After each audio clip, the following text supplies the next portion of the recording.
The Victorian era was an era of reform. One of the areas that saw a lot of change was in the justice system, particularly where it dealt with juvenile criminals. Before this, criminals had simply been criminals. Harsh punishments were applied to everybody, no matter their age. But things were changing. One of the first Acts of Parliament during the Victorian era was to set up a special jail for juvenile criminals at Pancras so they could be separated from the rest of the prisoners. Another was to allow children who had been sentenced to transportation or imprisonment to be sent to institutions in the hope of reforming them instead of just locking them up. London is regarded as the birthplace of the reformatory and industrial schools, but the first industrial school was actually opened in Aberdeen by Sheriff Watson. In 1841, the people of the city raised subscriptions of £100 for it. It was a success and led to legislation being passed in 1854 that put reformatories and industrial schools on an official footing. Further tweaks were made and another act was passed in 1866. Reformatories were there for children who had already committed a crime, but the industrial schools were there to provide an intervention before they had done anything criminal. They were designed with the hope of reforming rather than punishing. They took children up to the age of 14 who would be lodged, clothed and fed, as well as being trained in some practical skill. The training that they provided was mainly about preparing children to become factory workers or earn a living in some other menial trade. But some of the industrial schools were actually industrial training ships. These were set up to train their inmates for a life at sea, rather than the monotonous grind of factory labour. Trying to train people for a career at sea so young might seem strange to us now, but boys were a familiar sight on British ships in the 19th century. There was still the age of sail, and there was a belief that it was best to get them used to the rigours of a seafaring life as early as possible. As the Victorian era went on, the Royal Navy became progressively more picky about who it took on board its own training ships. The Merchant Navy, however, remained happy to take anybody that could reef a sail or pull a halyard, and industrial training ships could be found in a number of major ports around the country. The idea of pushing children who had been destined for a criminal career into some legitimate and productive trade spread from Britain all the way to Australia.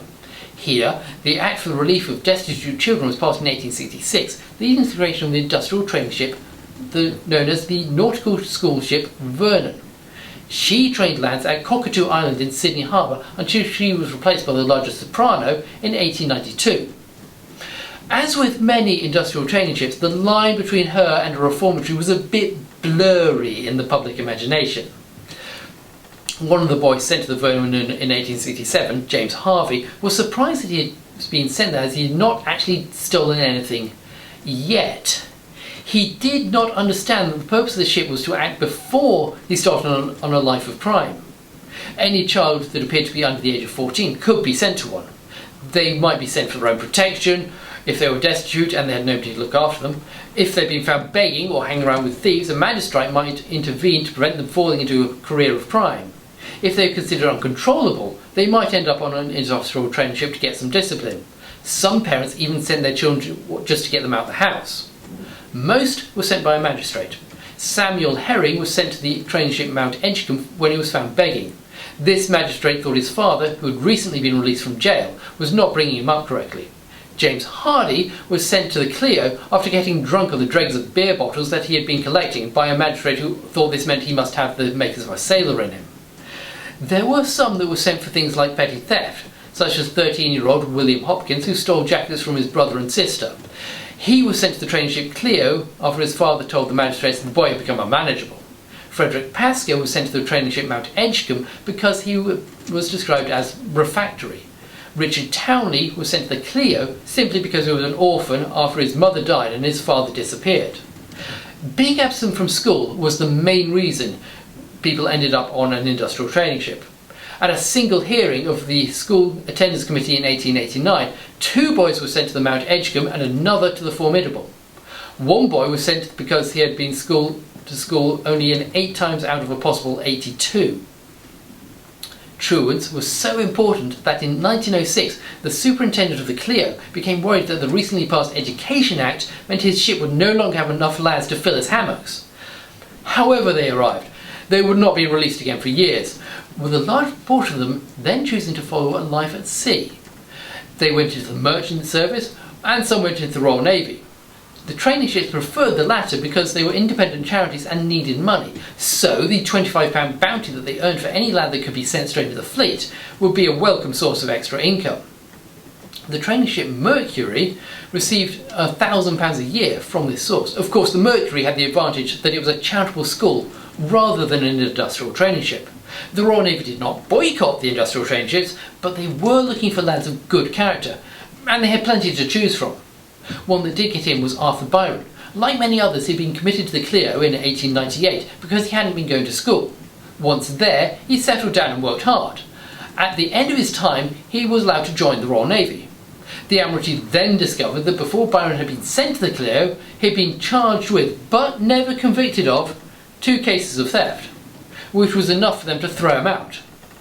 Another source of funding was the 6 shillings per week that the Treasury paid for each boy, and the fees that the school boards would be charged for taking truants off their hands. The Wigan School Board tried to send a boy to the Clio after he'd been found stealing a pigeon, only for the Clio to reject him because the board hadn't coughed up the money that they had agreed for the boys that they had already sent. The third source was charitable subscriptions. The industrial training ship moored near Plymouth was named after its patron, Lord Mount Edgecombe, because of the substantial sums that he donated to set it up. He continued to donate, along with many other people, who set up voluntary subscriptions to keep it running. The final way that they raised money were the fees charged to the parents of the boys themselves. These could be rather harder to get hold of. Abraham Macon's son was sent to the Clio for the usual reason, not attending school. However, he refused to pay because he didn't have the money. The magistrate said that this was because he was too lazy to work and sent him to prison for a month instead. You had to pay, even if you'd rather the lad was still at home. An example of this was the case of Lawrence Lennon. He ended up on the training ship Cumberland. Because he'd been annoying his brother's wife so much, she forged her husband's signature and then used that to get a magistrate to send him away. When the father got home from his business trip in London, he was not best pleased. His mood only got worse when he discovered he was going to have to pay for what he considered to be kidnap, and he would have to keep paying for at least 18 months, as this was the minimum period a boy could serve on the Cumberland. When Lawrence arrived, the procedure would have been much the same as on any other training ship. He'd been scrubbed clean, had his hair cropped short to prevent lice, then he would be given the uniforms that he would wear for the rest of his stay on board.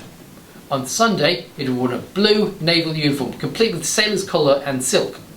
The rest of the time, he'd wear a version of square rig uniform, but made out of hard-wearing white canvas. He'd get some boots, but it's rare that he'd actually get to wear them, as they were only worn by those lucky few trusted enough to go ashore.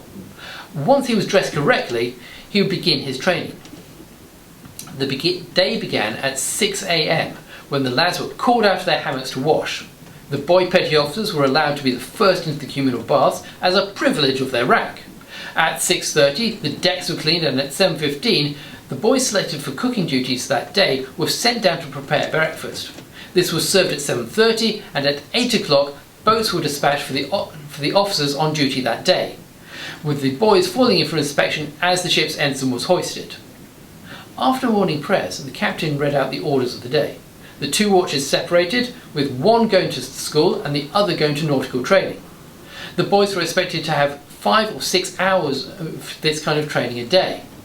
Dinner would be served between noon and 2 o'clock, with the boys being sent from each mess to collect rations for their mess, as they would aboard a ship.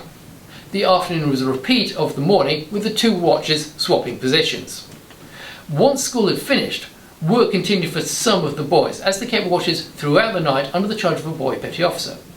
This was a safety precaution to prevent the ship from dragging its anchor or bursting into flames, which happened more often than you might think. The blaze that consumed the Wellesley began between 2 and 3 o'clock in the afternoon of March the 11th, 1914.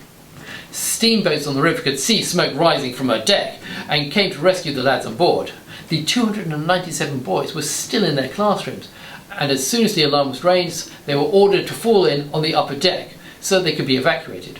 One lad risked invading the normally sacrosanct captain's quarters to rescue the captain's baby before leaving for the safety of the Royal Navy Reserve drill ship Satellite. By then, the era of the training ships was coming to a close. The Wellesley was not replaced. The Grampian in Belfast, formerly the Gibraltar, had already been sold for breaking up in 1899. The second to go was the Formidable near Bristol in 1901 due to its bad condition. The training ship Southampton, which confusingly was moored on the Humber, disappeared in 1912. The Mount Edgecombe, located near Plymouth, continued until 1920. But on December 4th, 1920, she was closed down and towed to Queen Anne's Battery, where she was broken up. The Empress, successor to the Cumberland, discharged her last trainees in 1923, and the Mars was towed away to be broken up in 1929. The lads from the still smouldering Wellesley were housed in Tynemouth Palace before being moved to a purpose-built school.